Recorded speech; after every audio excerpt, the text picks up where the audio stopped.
Prayagraj bureau doctor Keshavacharya Goswami, संपादक विधि न्याय एवं परामर्श, GTN 24 लाइव न्यूज। GS भावना गोस्वामी, सुशीला शर्मा। स्लग प्रयागराज पहुंचे यूपी के डिप्टी CM केशव प्रसाद मौर्य।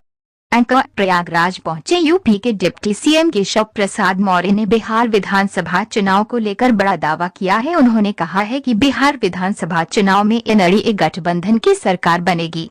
नीतीश कुमार के नेतृत्व में एनडीए गठबंधन एक तरफ ही जीत की तरफ बढ़ रहा है। डिप्टी CM ने कहा कि आरजेडी और कांग्रेस सन कंपनी चारों खाने चित है, उनके सारे मुद्दों की हवा निकल चुकी है। केशव प्रसाद मौर्य ने कहा, पहले लोकसभा चुनाव में एक गरीब माँ बाप के बेटे की बढ़ती हुई ताकत देखकर PM पद से हटाने का प्रयास किया गया। अब बिहार में गरीब, किसान, महिला और नौजवानों के लिए काम करने वाले नीतीश कुमार को नहीं देखना चाहता है। राष्ट्रीय जनता दल पिछड़े हुए राज्य को बढ़ते हुए राज्य में बदलता नहीं देखना चाहता है। बिहार को बदलते देखकर आरजेडी को अपना जंगल राज और कांग्रेस के दिवंगत राजीव गांधी पर कहा कि यहां से जनता के लिए एक निकलता था तो 15 पैसे विकास कार्य को मिलते थे, सारा भ्रष्टाचार की भेंट चढ़ जाता था। केशव मौर्य ने कहा, कांग्रेस बिहार हो या यूपी या फिर हिंदी भाषी कोई राज्य, वहां के लोगों का अपमान करती रही है। डिप्टी CM ने कहा, बिहार में निकली वोटर अधिकार यात्रा में उन लोगों को बुलाया गया जो अक्सर यूपी और बिहार को लेकर अपमान भरे शब्द बोलते रहे हैं।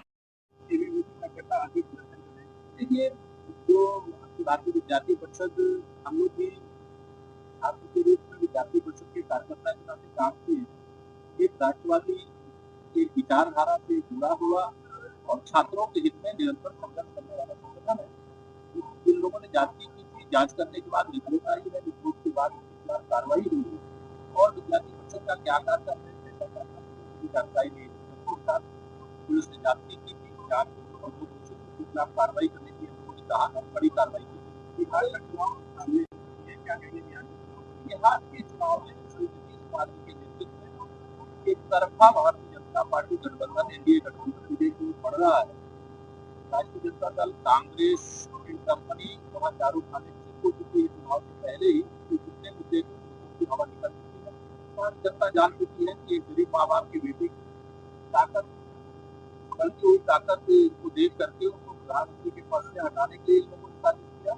अब तो विशेष तौर से वहाँ के गरीबों के लिए, वहाँ के किसानों के लिए, वहाँ की महिलाओं के लिए, वहाँ के नौजवानों के लिए, वहाँ के दमकों के लिए, वहाँ के बिहार के विकास में जो नीतीश के नेतृत्व में काम हो रहा है, वह एक पिछड़े हुए राज्य को अब विकास के पथ पर आगे ले जाते हुए राज्य देख करके राज्य को अपना जंगल राज्य आता है और कांग्रेस का अपना भ्रष्टाचार वाला राज्य।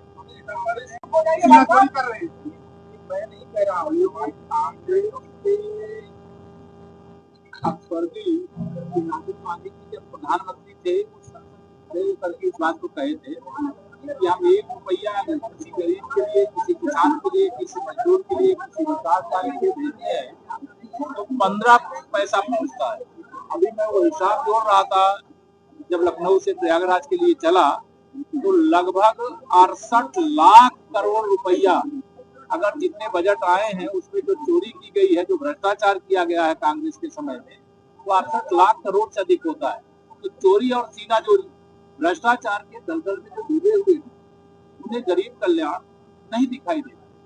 भ्रष्टाचार रोकने के लिए जो बड़े और बड़े कदम उठाए गए, जो 55 करोड़ से अधिक प्रधानमंत्री जनधन योजना से खाते खोले गए, जिसके माध्यम से DBT की डायरेक्ट बेनिफिशियरी को पैसे ट्रांसफर करने का काम किया जा रहा है।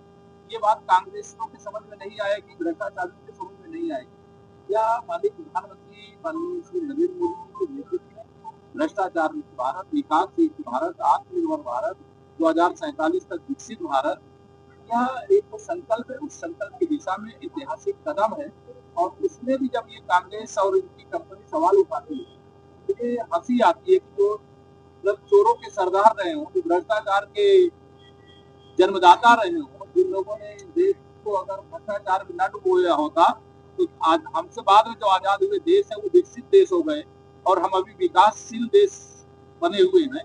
तो आज जब विकसित भारत बनने की ओर अग्रसर है तो इनको भ्रष्टाचार युक्त भारत चाहिए। भ्रष्टाचार युक्त भारत भारतीय जनता